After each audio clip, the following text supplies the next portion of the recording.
कि पप्पू यादव को धमकी का ये मामला है। गिरफ्तार आरोपी रामबाबू यादव ने एक और बड़ा खुलासा कर दिया है। सांसद के करीबी राजेश यादव पर आरोप लगाया है। आरोपी ने लालच देकर के वीडियो बनवाने का आरोप लगाया है। रामबाबू यादव को थाने से जमानत मिली। बीती रात फिर पप्पू यादव को धमकी मिली थी। एसपी ने कहा कि सभी बिंदुओं पर जांच की बात कही है। लॉरेंस बिश्नोई से संबंध नहीं है, एसपी ने ये बात कही। जैसे बताने आपको होता है कि ये जो पकड़ाया व्यक्ति था उसके द्वारा बताया गया है। हम लोग अभी इसमें एविडेंस कर रहे हैं, जांच कर रहे हैं। इसमें आगे जब एविडेंस के आएगा उस हिसाब से कार्रवाई की जाएगी, आपको बताएंगे। सर राजेश यादव का नाम तो आ गया सकते हैं, तो राजेश यादव का होगा ना सर, कहाँ का है? मैं आपको ये बता रहा हूँ, जिस तरह से वो दिया है, जो उनके द्वारा बताया गया था वो मैंने आपके सामने रख दिया है। इसमें ये हम लोगों के अनुसंधान का विषय है कि इस पे क्या आता है एविडेंस, साथ में क्या उनका मूवमेंट वगैरह है, वो सब देख के फिर आगे कार्रवाई की जाएगी। नेता प्रतिपक्ष तेजस्वी यादव ने बीपीएससी अभ्यर्थियों को लेकर के सीएम नीतीश कुमार को खत लिखा है, जिसमें तेजस्वी यादव ने बीपीएससी के सर्वर में गड़बड़ी की वजह से आवेदन करने से वंचित रह गए अभ्यर्थियों को लेकर अपील की है और आवेदन के लिए 5 दिन और समय की मांग की है। साथ ही परीक्षा की तिथि भी आगे बढ़ाने की मांग की है। और देखिए पटना से एक बड़ी खबर। बीपीएससी चेयरमैन रवि मनुभाई परमार का एक बयान। 17वीं बीपीएससी को लेकर किसी भी तरह की अफवाहों पर ध्यान न देने की अपील की गई है और इनका कहना है कि विज्ञापन में जो चीजें निर्धारित हैं उसी का अनुपालन होगा। अभ्यर्थियों से मन से परीक्षा की तैयारी करने की अपील की गई। एडमिट कार्ड जारी होने के बाद अभ्यर्थियों का कंफ्यूजन दूर हो जाएगा। नॉर्मलाइजेशन के विरोध में कल छात्रों ने आंदोलन का ऐलान किया था, तो ऐसे में कहा गया है चेयरमैन की तरफ से कि कोई भी अफवाह पर न ध्यान दे। नॉर्मलाइजेशन की बात सामने नहीं आई है, लोग आंदोलन न करें, इसके लिए अपील की है चेयरमैन ने। और इन्होंने कहा है कि मन से तैयारी करें, अफवाहों पर ध्यान न दें। बीपीएससी 17वीं पीटी परीक्षा से पहले विरोध शुरू हो गया है। देखिए नॉर्मलाइजेशन के विरोध में कल छात्रों का आंदोलन। बीपीएससी ऑफिस के बाहर हजारों छात्र प्रदर्शन करेंगे। छात्र नेता दिलीप ने सुबह 11 बजे से आंदोलन का ऐलान किया है। No normalisation, no multiple set question paper की मांग की। 1 डे 1 शिफ्ट में परीक्षा लेने की मांग है। 13 दिसंबर को आयोजित होनी है 17वीं पीटी परीक्षा। 4.5 लाख से ज्यादा अभ्यर्थी परीक्षा में शामिल होंगे। तो आपको बताते चलें कि कल अभ्यर्थियों के द्वारा आंदोलन किया जाएगा नॉर्मलाइजेशन के खिलाफ। No normalisation, no multiple set question paper की मांग की गई है और 1 डे 1 शिफ्ट में परीक्षा लेने की मांग है। 13 दिसंबर को आयोजित होनी है 17वीं पीटी परीक्षा। 4.5 लाख से भी ज्यादा अभ्यर्थी इस परीक्षा में शामिल होंगे। नॉर्मलाइजेशन धांधली सेटिंग का सबसे सुरक्षित तरीका है। किसी का कम मार्क्स है तो ज्यादा कर दिया जाएगा, ज्यादा मार्क्स है कम कर दिया जाएगा और कुछ पता नहीं चलेगा किसी को। ये आसानी से इसमें धांधली सेटिंग की जा सकती है। नॉर्मलाइजेशन किसी भी कीमत पर, किसी भी सूरत में मंजूर नहीं है। सभी अभ्यर्थियों के लिए 150 का 150 प्रश्न एक समान होना चाहिए। नॉर्मलाइजेशन परसेंटाइल नॉर्मलाइजेशन लागू नहीं होना चाहिए। समस्त अभ्यर्थियों की एक ही मांग है, 1 day 1 shift 1 paper exam. No normalisation, no multiple set of question. इधर महाराष्ट्र में आज देवेंद्र फडणवीस की ताजपोशी होने जा रही है। फडणवीस तीसरी बार मुख्यमंत्री पद की शपथ लेंगे। मुंबई के आजाद मैदान शपथ ग्रहण समारोह की भव्य तैयारी की गई है। एकनाथ शिंदे और अजित पवार डिप्टी सीएम होंगे। देखिए शाम 5:30 बजे शपथ ग्रहण समारोह होगा, जिसमें प्रधानमंत्री नरेंद्र मोदी भी शामिल होंगे। मुंबई में फडणवीस के राज तिलक को लेकर चप्पे चप्पे पर सुरक्षा व्यवस्था भी कड़ी की गई है।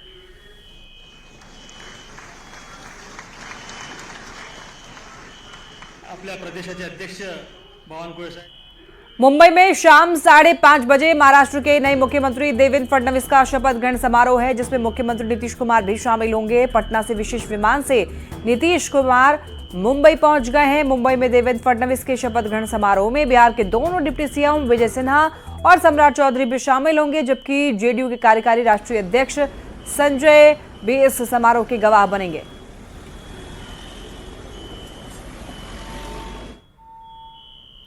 बिहार के डिप्टी सीएम सम्राट चौधरी ने बड़ा बयान दिया है। सम्राट चौधरी ने कहा कि जिस तरह महाराष्ट्र में एनडीए को छप्पर फाड़ बहुमत मिला है, उसी तरीके से 2025 के चुनाव में बिहार में नीतीश कुमार के नेतृत्व में एनडीए सभी सीट पर जीत हासिल करेगा। नीतीश कुमार की यात्रा पर हो रही सियासत पर भी उन्होंने जवाब दिया है। में सभी की सभी सीटें एनडीए ने जीता है। बिहार में भी तैयारी है कि नीतीश कुमार जी के नेतृत्व में सभी सीटें बिहार की जनता के आशीर्वाद से नीतीश कुमार के नेतृत्व में जीते। एक सवाल और है सर, मुख्यमंत्री जी यात्रा पर निकल रहे हैं तो क्या उसमें आप लोग की भी सहयोग होगी? देखिए, नीतीश कुमार जी लगातार पिछले 20 वर्षों से लगातार यात्रा करते रहे, आगे भी यात्रा करें। महाराष्ट्र की राजनीति पर बिहार में घमासान मचा है। विपक्षी दलों के नेता बीजेपी को क्षेत्रीय दलों का सबसे बड़ा दुश्मन बनाने में लगे हैं और यूज एंड थ्रो का आरोप लगा रहे हैं, जिस पर बीजेपी और जेडीयू नेताओं ने पलटवार किया है। बीजेपी एक ऐसी पार्टी है जो मतलब की यार है। ऐसा कोई सगा नहीं जिसको बीजेपी ने डसा नहीं। और इसकी ताजा अगर हम लोग एग्जाम्पल देखें तो महाराष्ट्र के शिंदे जी हैं, यूज एंड थ्रो। और इतनी दूर भी हम लोग क्यों जाए? अपने बिहार के हमारे चिराग पासवान जी, जब जरूरत नहीं थी तो घर से बेदखल कर दिया, जरूरत पड़ी तो साथ मिल गए। और अब नीतीश कुमार जी के साथ भी वही होने वाला है। शिंदे को लालच दे के मुख्यमंत्री बनाया, अजीत पवार जी को लालच दे के पार्टी तोड़वा के अपनी तरफ लाया कि आप मुख्यमंत्री होंगे, और फिर से फडणवीस जो है वहां के मुख्यमंत्री हो रहे हैं। धीरे धीरे वो अजगर की तरह भारतीय जनता पार्टी क्षेत्रीय पार्टियों को निगलते चली जा रही है। आप बिहार में भी जदयू की स्थिति देख ही रहे हैं कि क्या हो गई है। भारतीय जनता पार्टी को बखूबी राजधर्म भी निभाने आता है और राजनीतिक गठबंधन धर्म भी निभाने। माननीय आपले प्रदेशाचे अध्यक्ष बावनकुळे साहेब, लोकसभा में सारण से बीजेपी सांसद राजीव प्रताप रूडी ने बिहार एयरपोर्ट के निर्माण का मुद्दा उठाया है। बिहटा एयरपोर्ट का निर्माण का मुद्दा उठाया है और सदन में सरकार की तरफ से आपको बताते चलें कि नगर विमानन मंत्री के राममोहन नायडू ने जल्द से जल्द काम पूरा होने का भी भरोसा दिया।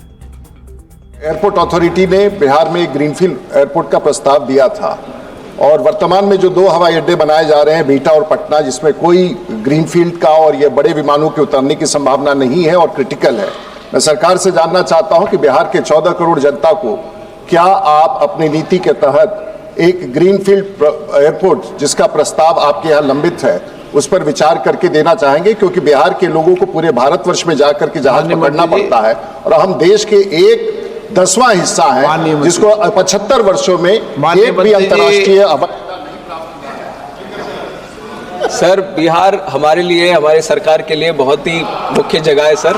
वहाँ पे बीटा जो एयरपोर्ट है उसके लिए भी हम 1500 करीब करोड़ खर्च करके सब कर रहे हैं, हर जगह कर रहे हैं। तो बीटा में भी एक नया टर्मिनल बिल्डिंग का भी हमने शिलान्यास भी किया है सर, अच्छा से किया है। पर जो माननीय सांसद जी बता रहे हैं कि वहाँ पे ग्रीनफील्ड एयरपोर्ट की भी ज़रूरत है और हमारी भी यही राय है सर, जितने ज़्यादा एयरपोर्ट बनेंगे उतना अच्छा है कनेक्टिविटी के लिए। पिछले दिनों सीएचओ की परीक्षा के पेपर लीक मामले में अब तक 36 लोगों को जेल भेजा जा चुका है, जबकि एक आरोपी से ईओयू की पूछताछ चल रही है।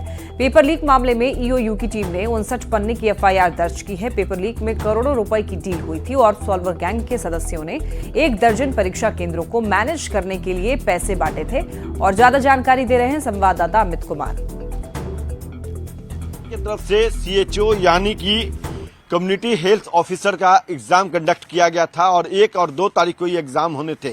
लेकिन इससे पहले पेपर माफियाओं ने, या यूं कहें तो सॉल्वर गैंग ने, अपना नेटवर्क फैला दिया और इस परीक्षा के पेपर को लीक किया। इस बात की जब जानकारी हुई बिहार राज्य स्वास्थ्य समिति को, तो उसने परीक्षा को रद्द कर दिया और अब इसकी जांच जो है वो आर्थिक अपराध इकाई लगातार कर रही है। अब तक आर्थिक अपराध इकाई ने 37 लोगों को हिरासत में लिया, जिससे पूछताछ की और पूछताछ में कई अहम खुलासे हुए हैं। और इस बाबत 2 दिसंबर को आर्थिक अपराध इकाई ने एक एफआईआर दर्ज की और यह एफआईआर जो है वो 59 पेज की है। इस 59 पेज की एफआईआर में जो धांधली की गई, जो गड़बड़ी करने की कोशिश की गई, उसकी विस्तृत जानकारी दी गई है। और बताते चले कि यह पेपर जो लीक है वो करने की पूरी सुनियोजित तरीके से प्लानिंग की गई थी। तमाम जो 12 केंद्र हैं, सभी केंद्रों को जो है वो अपने चंगुल में ले रखा था सॉल्वर गैंग के लोगों ने। और बताते ये भी चले कि राज्य स्वास्थ्य समिति की तरफ से 4500 पदों पे जो है सीएचओ के जो पद हैं उस पर बहाली होनी थी और 12 केंद्र थे जिस पर ये परीक्षा आयोजित की गई थी। कुल 46 जो लोग हैं जो आरोपी बनाए गए हैं, जिसमें से 4 अज्ञात हैं। बाकी के जो 42 हैं, इसमें अत्यधिक लोग जो है वो नालंदा के हैं, नालंदा निवासी हैं। तो कह सकते हैं कि कहीं न कहीं जो पेपर लीक हुआ है इससे पहले भी उसमें भी नालंदा कनेक्शन था, और अब ये जो CHO का पेपर लीक हुआ इसमें भी नालंदा कनेक्शन जो है वो सामने आया है। और अब इस पूरे मामले की जांच जो है वो आर्थिक अपराध इकाई की तरफ से किया जा रहा है। करोड़ों का डील का पता चला है, नेटवर्किंग विशेष कह सकते हैं कि नेटवर्क का इस्तेमाल किया जा रहा था, उसके बारे में जानकारी मिली है। और 59 पेज के जो FIR है उसमें तमाम बातों का उल्लेख किया गया है और उसी का अध्ययन कर आगे की कार्रवाई जो है वो आर्थिक अपराध इकाई की टीम के द्वारा किया जा रहा है। कैमरा पर्सन सुबोध के साथ अमित कुमार, न्यूज 18 पटना।